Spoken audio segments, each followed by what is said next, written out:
And we're going to look at calculating what's called the average value of a function. The average value of a function is also going to give you the slope of the line joining two consecutive points. So if someone asked you, as they do in one of these questions, to find the slope, and they phrase it in this way: find the slope of, put it in, of the secant line. See what the hell that means. The secant line.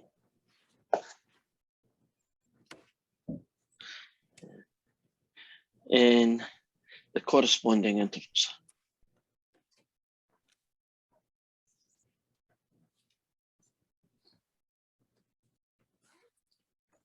So let's suppose the corresponding interval was from 1 to 3, little square bracket.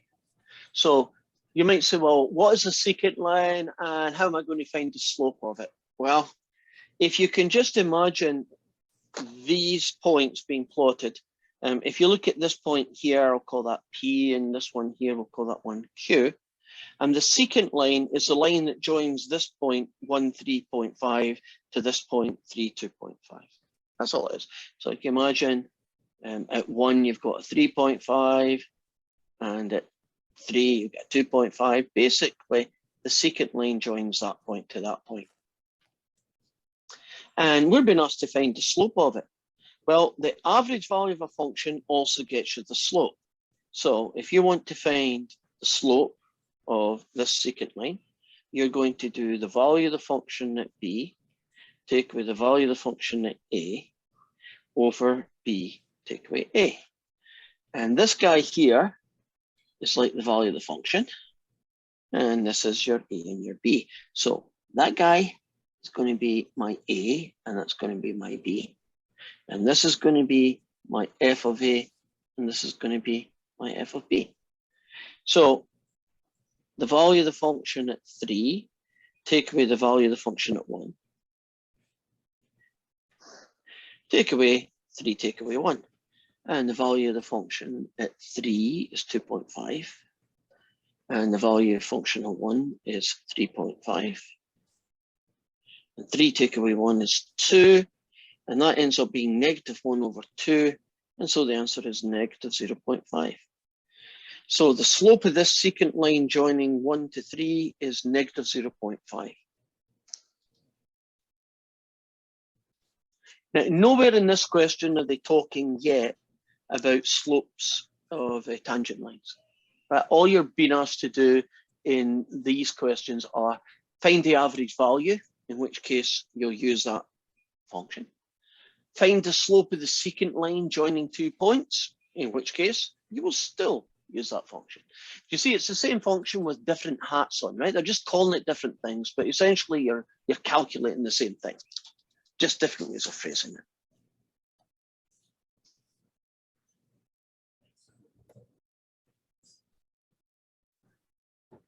Now, imagine, well, actually not imagine, because I've got the answers here. Let's show you that we moved on and we still have a table of values, and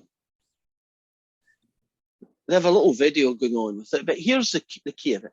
So the average value from 2 to 3 was this number. From 2 to 2.4 was this number. From 2 to 2.001. Can you see that that interval is almost 2, isn't it? It's 2 and a guy almost next to it. And can you see in this case, the answer is that fella.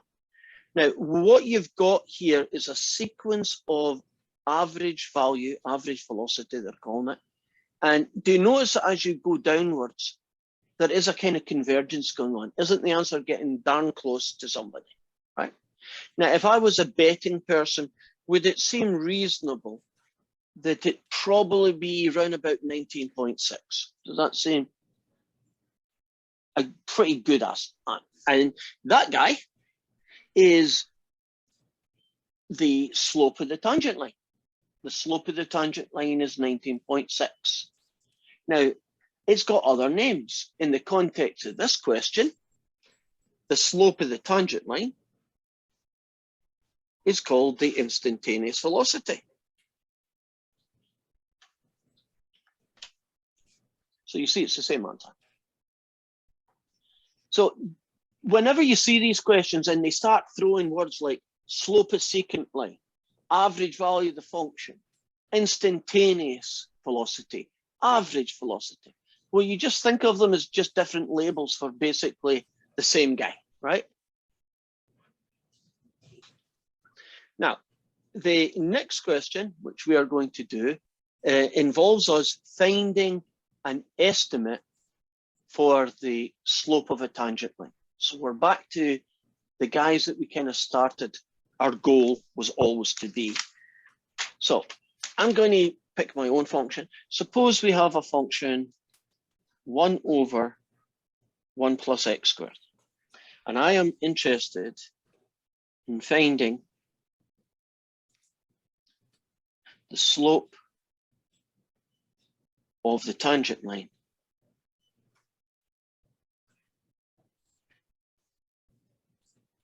at, say, x equals 3.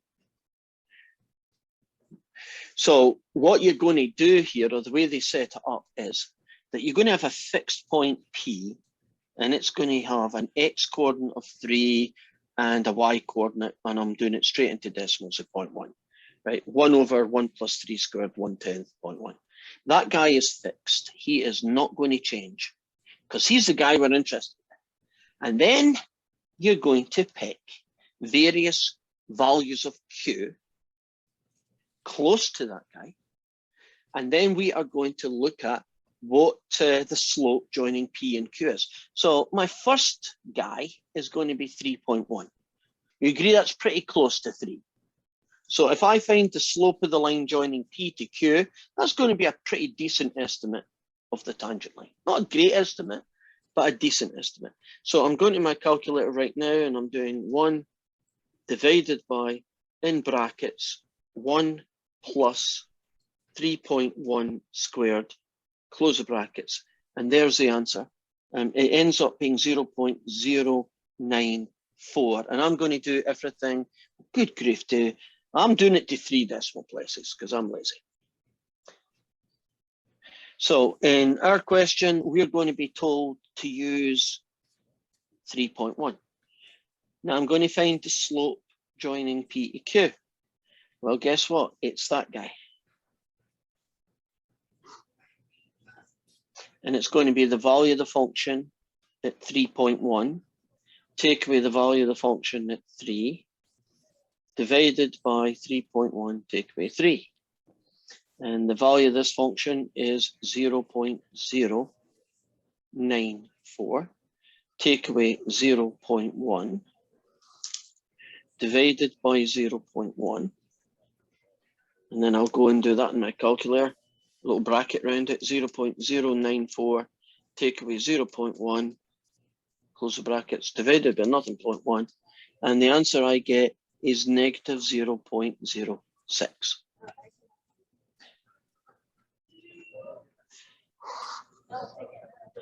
Right. Now, can you imagine that I could continue to do closer and closer to 3? Right? So the one I just managed to do was x equals 3.1. Now, I don't want to do this, to become an old man. You'll get to do it 4 or 5 times, but let's cut to the chase. Give me one more x to do, and we'll finish it off and see if we can come up with an estimate for the slope of the tangent line. I've chosen 3.1, but choose somebody even closer than that to 3. 3.01. Okay, that'll do. Would you agree that that's probably going to be a more accurate answer than this one because you've moved that bit nearer to 3? I've not got time, but couldn't I do 3.0000001? And wouldn't that be even better answer, right? You can make it as accurate as you like. Let's put this guy into my calculator. If you go 1 divided by 1 plus 3.01 squared, close brackets, I get 0.099 this time. And if you find this guy, he is going to be 3.01 take away 3, let's do that again, is going to be 0.099 take away 0.1 over 3.01 take away 3. And that guy ends up being what? Let's find out. 0.099 subtract 0.1, all divided by 0.01. And the answer I get is, I believe, negative 0.1.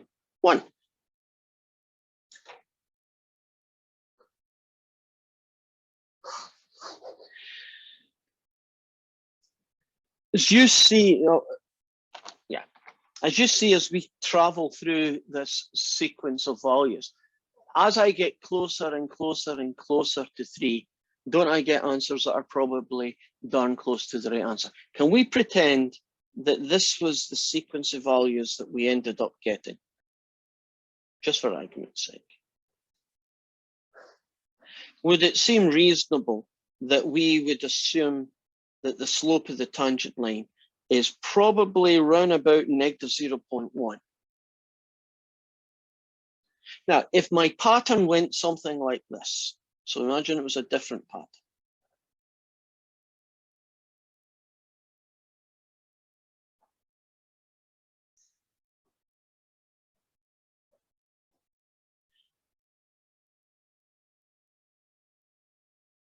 Wouldn't I change my answer a little bit and maybe go that way? So when you do this technique, can you see that there's no real guarantee that you've nailed it, but isn't the percentages on your side? That as long as you do enough early examples and there's a clear pattern to the answer, you can make a reasonable prediction about the guy. Imagine I did a whole set of this question, and this is what my sequence looked like. Nothing 0.13, nothing 0.103, nothing 0.1007, and then nothing 0.1002. Would it seem reasonable then that you would probably go for nothing 0.1? So you kind of don't you kind of need to know the early ones to get a feel for it? You got to be careful that you don't cut out the middleman, because isn't it possible that if you only do 3.001 and 3, you'll get an answer, but the function might have some weird things going on. If you can see a pattern, it's safer.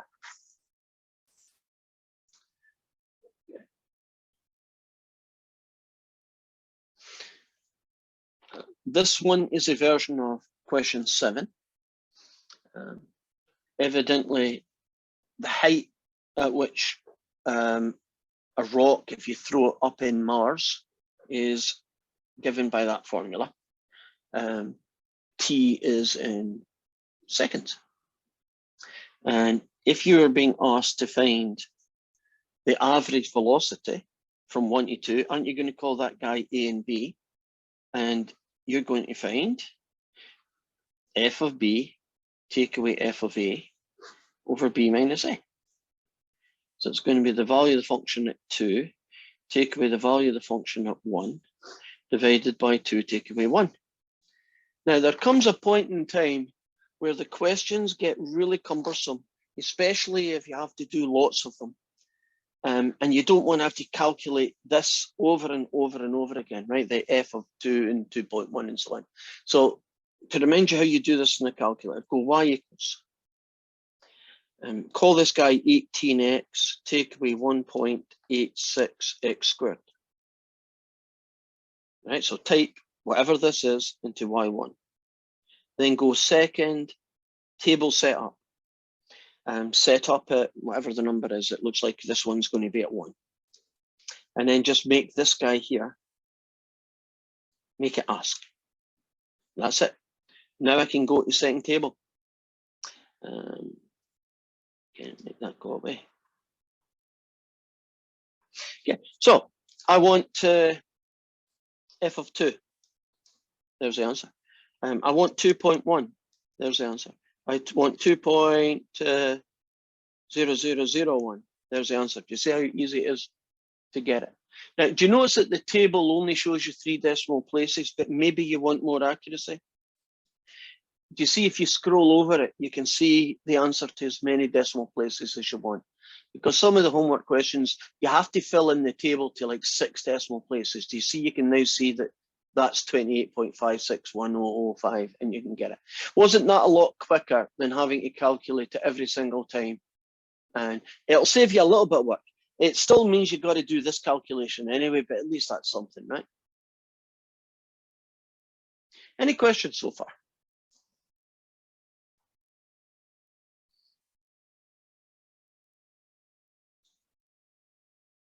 I don't know if that, I hope that's a good sign. No questions is, yeah, it's pretty mundane. I know what the heck you're doing. That's it then. That's pretty much me covered everything you need to do our first section. So now we can move away, a little bit away from number crunching and look at what is called the limit of a function.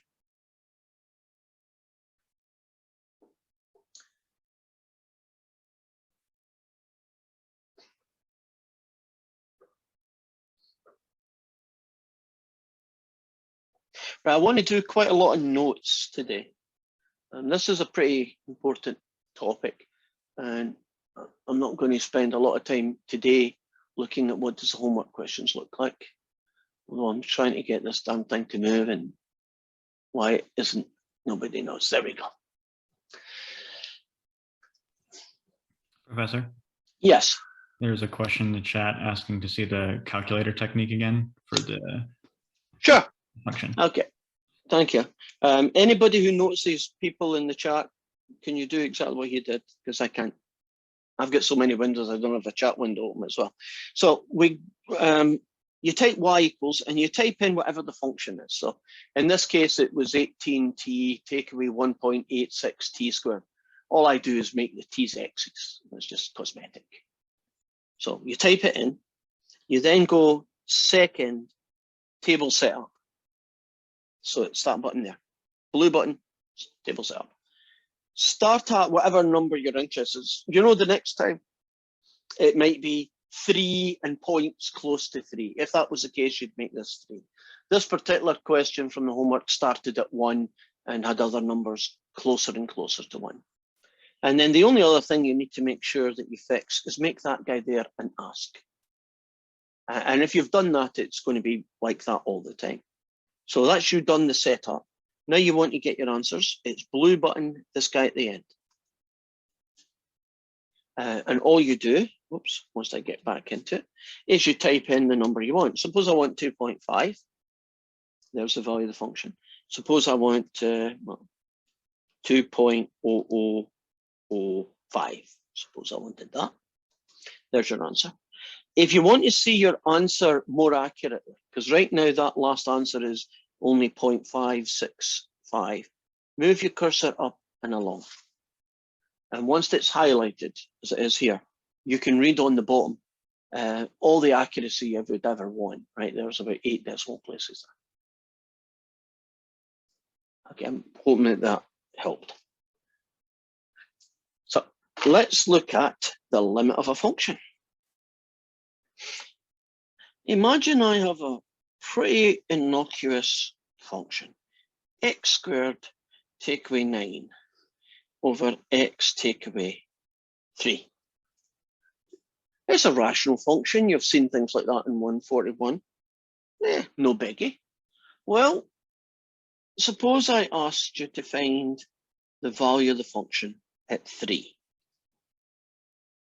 Well, you would do 3 squared take away 9 on the top and 3 take away 3 on the bottom, and then you get bad news. Would you agree that 0 over 0 is not going to happen? It ain't going to end well. No, the answer is not 1.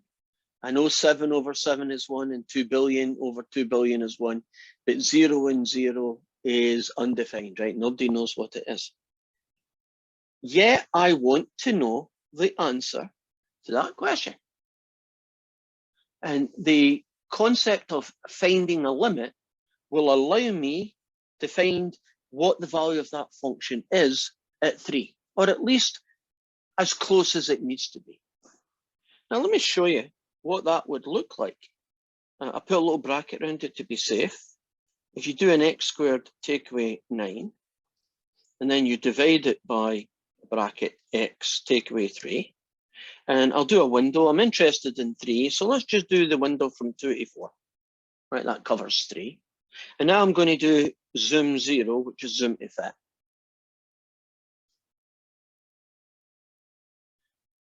Now, if you look really, really closely, do you see there's a hole in that curve? It's a straight line, but there it's a curve, right? You see it? See that little hole, little gap? It looks something like this. That happens to be at x equals 3. And aren't we trying to find what the y value for that would be? Well, if I hit the trace button, right, there I am. You see the little cursor? That's at 2.87. The answer is what, 5.8? Let's start a little bit further back. Right, let's start about here. Now, look at the y value as the x gets closer and closer to 3. Do you see it climbing up? It's 5.5 now, 5.6 now. Where is it? 5.8 in a bit, 5.9 in a bit, 5.957 in a bit, 5.978 in a bit. Oh, it disappeared on us, didn't it? And then if I keep going, it reappears on the other side. Did you notice that that number's around about 6? So doesn't this function have a value at 3?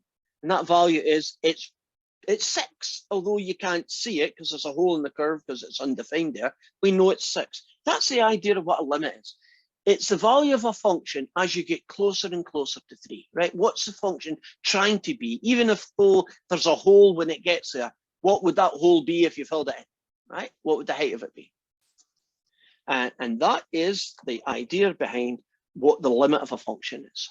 Now, the notation, how you write it down, you would say the limit as x tends to 3 of whatever the function is, in this case f of x, and you would say it was 6.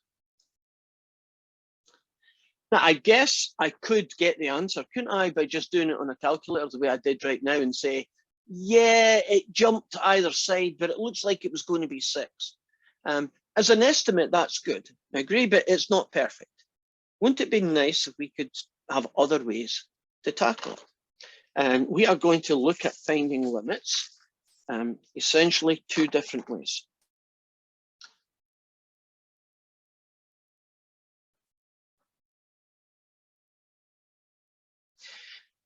The first one is we're going to do an estimate, and that's going to be using a numerical method.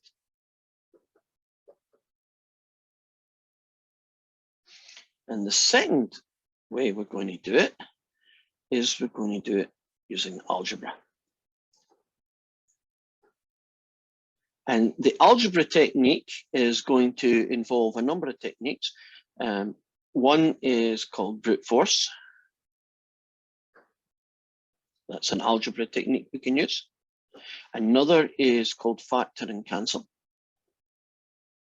That's a method that we use in some situations to get that answer. And the third one is a little bit, isn't used as much, but does happen sometimes. It's called the conjugate method. So we are going to find limits of typically fractional functions, rational functions. And we're going to do it, estimate it numerically, and then we're going to show how to do it algebraically. So let's do this, guy, because we know the answer is 6. Let's see how an estimate might work. Well, and the simplest way to do that would just be to do a table of values. And right in the middle, we'll do 3. Now we don't know what 3 is because when I tried to do it, didn't I get 0 over 0? So I'm just putting a little dot there as a placeholder.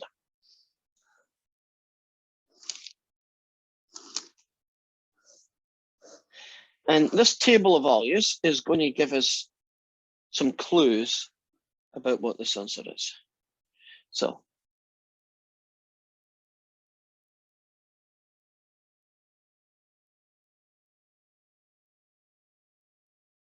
we could go that way.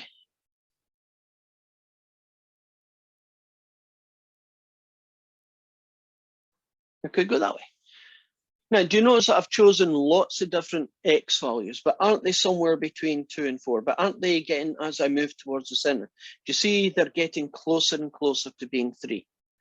Now, this fella lends himself to that shortcut again. So I'm going to go into y equals. You see the guy we've got? I've set the table up. This time I'm interested at 3, so I'm going to make the center 3. And then I'm going to go in my table setup. I'm just going to get rid of these guys because they're out of distraction.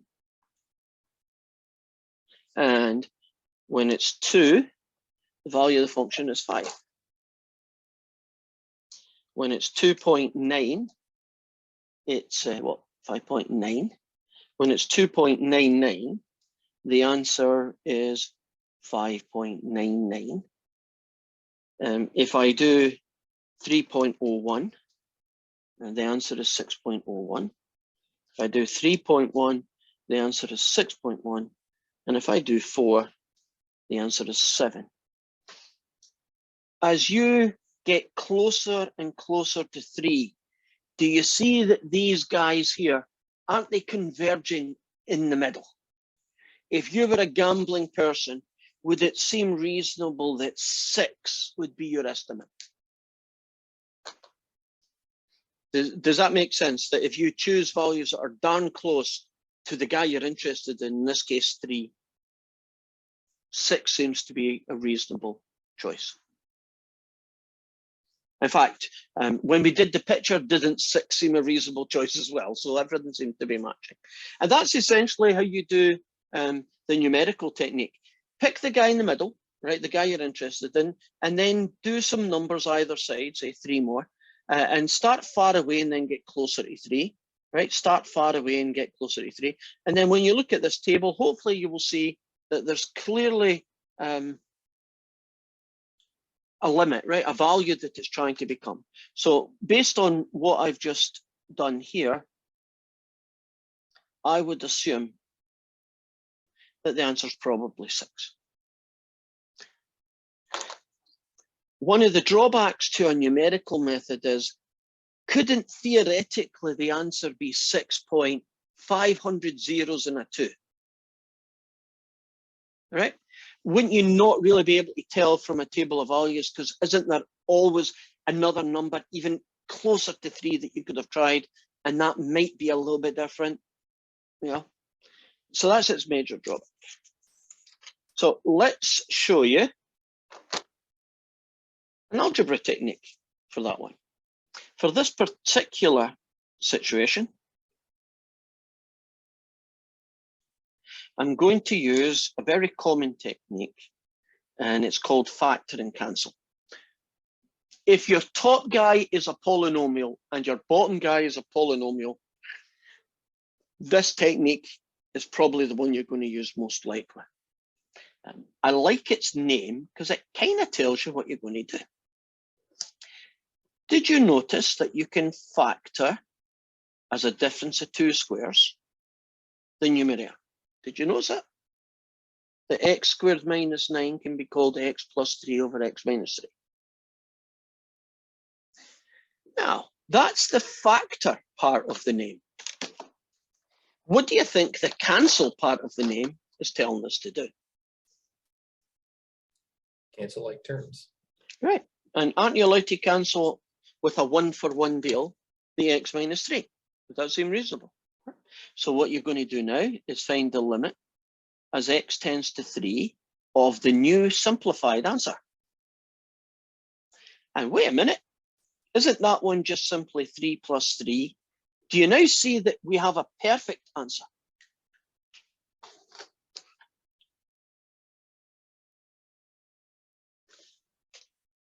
So far, so good? As if you compare these two methods, everybody's different. But me, I prefer this method. Isn't this cleaner? And I know that that's the exact answer. Isn't this one kind of clunky and kind of numerical and you're never 100% sure, although you're 99% sure that the right answer is 6? Can you see here that the answer is 6? There's no argument. It is 6, not 6.01, but 6. And that is a good, you know, that is a good thing to know. So far, so good. Right, so let's do another one, numerical and factor and cancel, see what we can come up with. How about, I'd like to know the limit as x tends to 2 of x squared minus 3x plus 2 over x squared I'm trying to make this one work. 2, 1, 2, 1, 2, 1. X squared minus 1. How about that? There. Now, the first technique that we talked about is called brute force. Do you know brute force just means plug in 2 and see if you get an answer? Because, you know, sometimes we'll do a trick question where the answer is, you know, you can just plug in the number. Let's try it out and see if it works. If I did, 2 is not any good. 4. Right. Make that x squared minus 4. I apologize for the change. If I plug 2 into the top, I get 2 squared, take away that guy, add that guy, and on the bottom I get that. Don't I get the dreaded 0 over 0, which means no good. So brute force really just means plug in your number, and if you get lucky, you'll get an answer and it works. Okay, now we're going to do the factor and cancel, and then we'll do the numerical. The top guy factors is x minus 2, x minus 1, and the bottom one factors is x minus 2, x plus 2. It took me a while to make it happen, but are we comfortable with the factors? Great. Minus 2, minus 1 on the top, minus 2 plus 2 on the bottom. And now we can do the cancel part. We are now left with a simplified fraction that is equivalent to the one we started with. And 2 take away 1 on the top, 2 add 2 on the bottom. The answer is 1/4.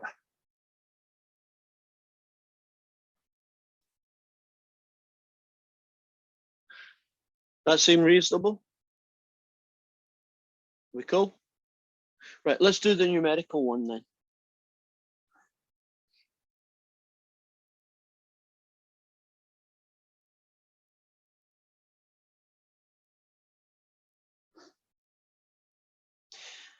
I'm interested in 2, okay?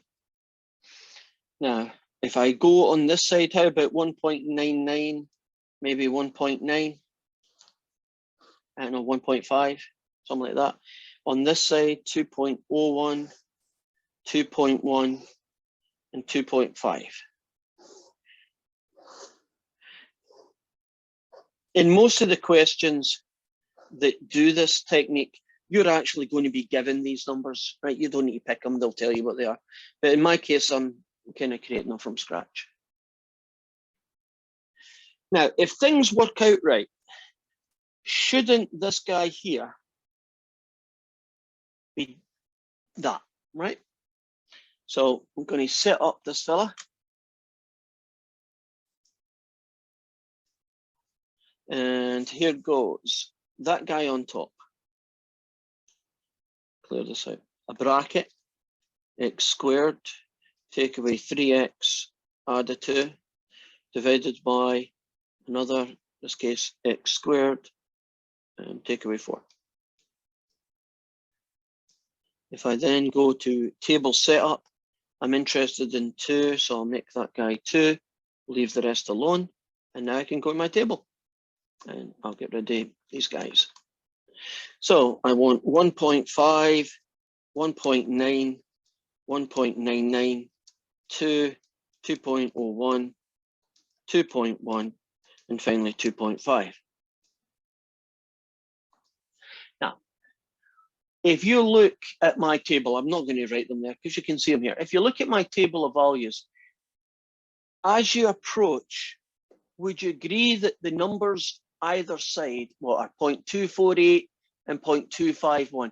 If you were a gambling person, does 0.25 seem reasonable? It's somewhere between those two. Now you might say, well, why is the calculator just not telling us the answer? The calculator is not a human being. It doesn't know math, right? It tried to do the number at 2, but didn't it end up with 0 over 0 and it just keeled over and died? It says, I don't know what that is. That's an error. I can't calculate it. Are we good with this process of estimating using a table of values and factor and cancel? I just have one quick question. What button did you push after you entered all your values in table setup? Okay, so I did table setup, right? I then went to this one at the end where my finger is pointing. So blue button, right hand side. Oh, it says table. So you did second to the table? Yeah, second table setup to set it up, and second table to see the table. You're going to, if you're using this a lot, you notice that you're going to have answers from previous questions and they kind of clutter up the thing. Like now I've got a whole load of answers. These ones I like, but can you imagine I did another question and I don't want to see these numbers, right? I just hit the delete button. Sometimes I may have to move up to the top. There we go. And I just hit delete buttons. And what that does is it clears the table out for me because I don't like, you know, earlier questions, numbers interfering with the question I'm doing right now. So if you scroll to the top and just keep hitting delete, it'll go away. So if I was doing this one from scratch, 1.5, there's the answer, 1.9, 1.99. Oh, let's do a change, 1.9999999. Would you agree that that answer should be darn close to about 0.25? Hey, at least as good as the calculator can handle. It can only do about 8 decimal places. So to 8 decimal places, it was that.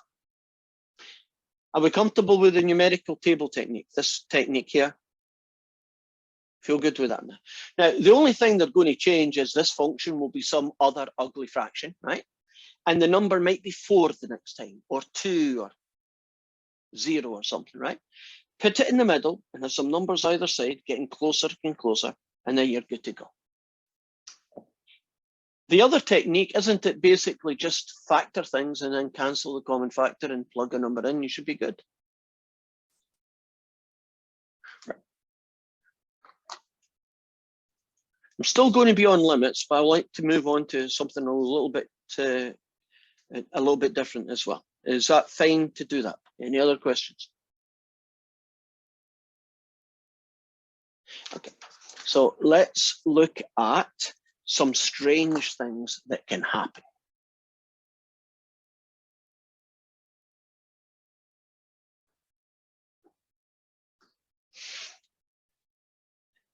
The limit as x tends to 0 of 1 over x. Now, if I do brute force on that, I get 1 over 0. Now, it's not the same as the other questions. Whenever you get 0 on the top and 0 on the bottom, we even have a name for this. It's called indeterminate form.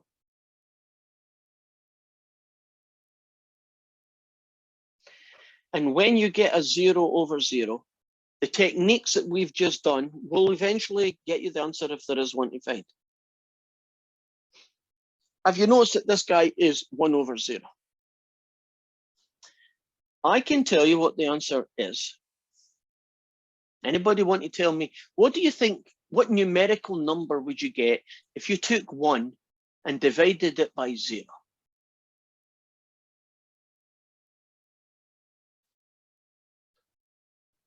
Like a approaching zero or zero itself? Well, you can't really do zeros itself, so you have to phrase it as approaching zero. Okay, so infinity. Agreed.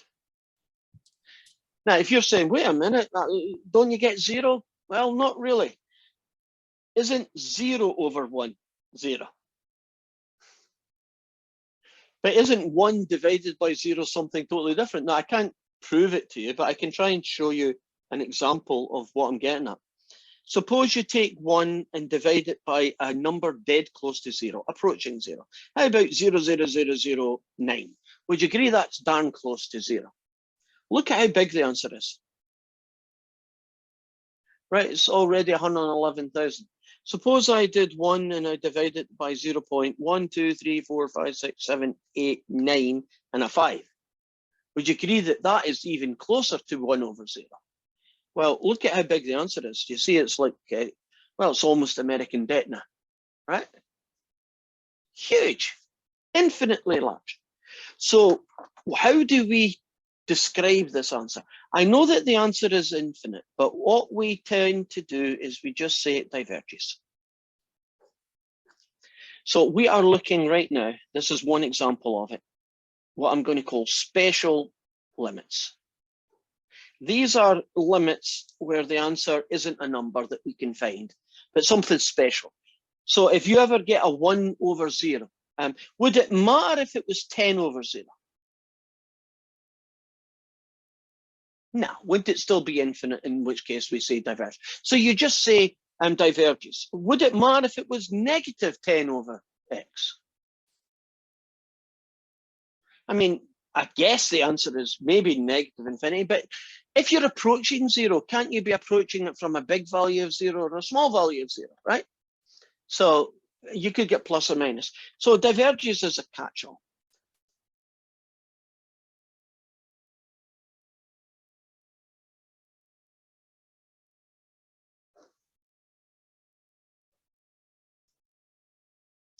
I'm going to show you two limits that are very similar looking, but have actually quite different answers.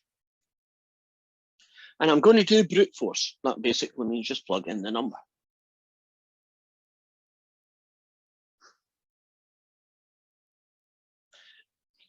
Let's take the top one. 1 over the sine of 0. What is the sine of 0? What number is the sine of 0?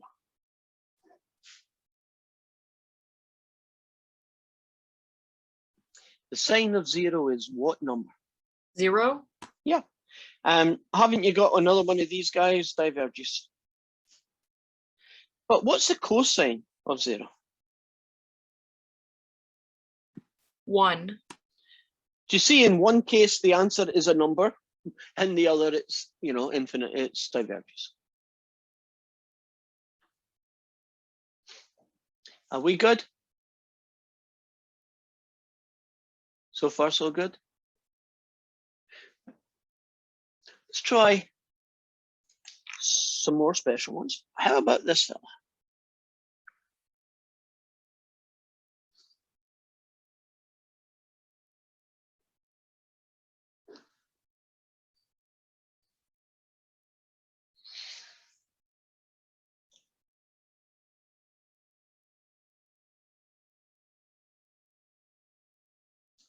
So I'm going to be looking at what this fella might be. Now I'm going to try brute force on it. 4 lots of 3, add 1. 3 take away 3. 13 over 0. You've seen this guy before, haven't we? What is the limit then? What do you call 13 over 0? What's the answer? Diverges. Diverges.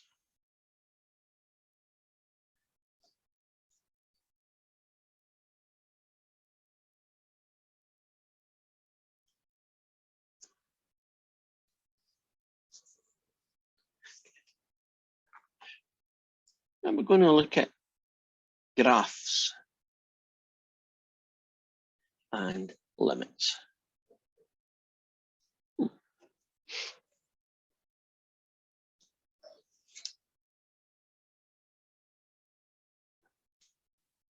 Doesn't that also mean that the limit doesn't exist?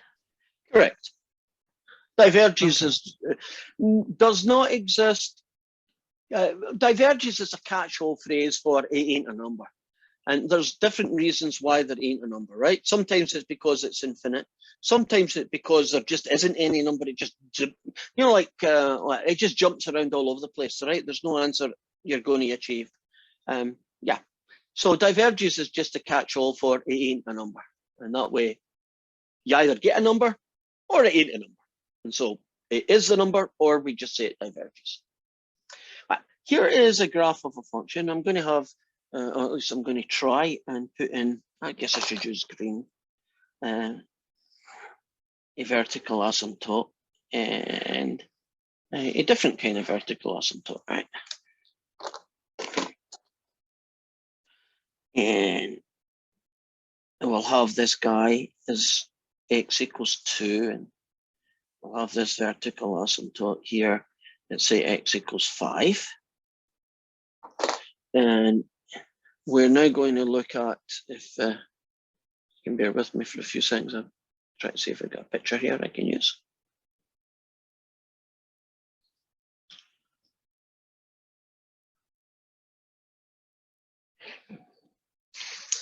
We are now going to look at graphs of limits that have vertical asymptotes.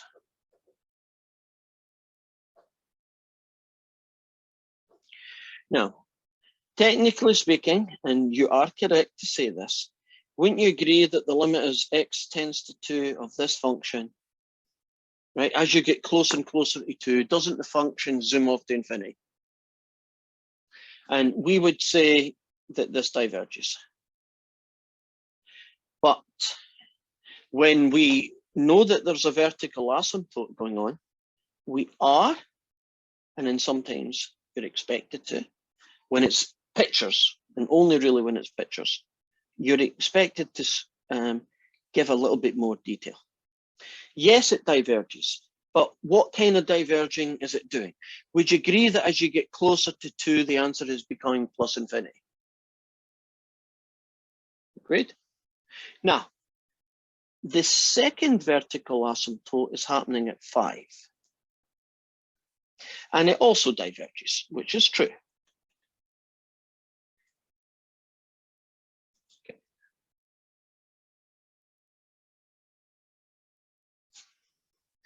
Would you also say that in this particular situation, doesn't it depend on whether you approach 5 from the small side, which we call the left side?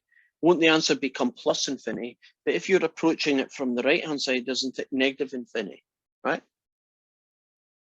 So in this case, that's as good as it gets. Would you agree there's no one fixed version of infinity? Because one side it's plus and the other side it's negative. And I've just realized that I've overshot my time. When we come back tomorrow, I'm going to talk about vertical asymptotes in more details. That's where we're going to begin. Will you all say your last name for attendance before you leave? And we're going to look at left and right limits, which are special limits. One's called a left limit and the other's called a right limit. And we're going to use vertical asymptotes and talk about those in more detail then. So bye-bye. Thank you. Make sure you too. Make sure you say your last name for attendance before you go, and I will see you all. Andrews. Thank you. Right, thank you. So make sure you type it into chat, right? So your last name, you type in whatever Rachel's last name is, and Court for Teresa and so on. I actually have a fun example of dividing by approaching 0. Oh, which one, Nick? Chernobyl. What would that be? I know that the Chernobyl reactor accident, the startup rate calculation, the denominator is a variable number of reactivity subtracted by a set number due to that's determined by core principles. And what happened with Chernobyl is they actually had reactivity approach the set variable, so it was essentially dividing by 0. And ooh, bad news. Yeah. Yeah, I didn't know that. So So is that caused by a programming error where they didn't do a check to make sure that you never did that? Or was it they did a human bunch of error? things wrong. They did a bunch of things wrong. So that was just one of the many that caused the whole Well, that was the actual mechanism of the power spike and the initial rupture. Oh. But they did a bunch of things to get the reactivity to that point. And all along that they could have, if they were careful, have found it. Yeah. Huh. Well,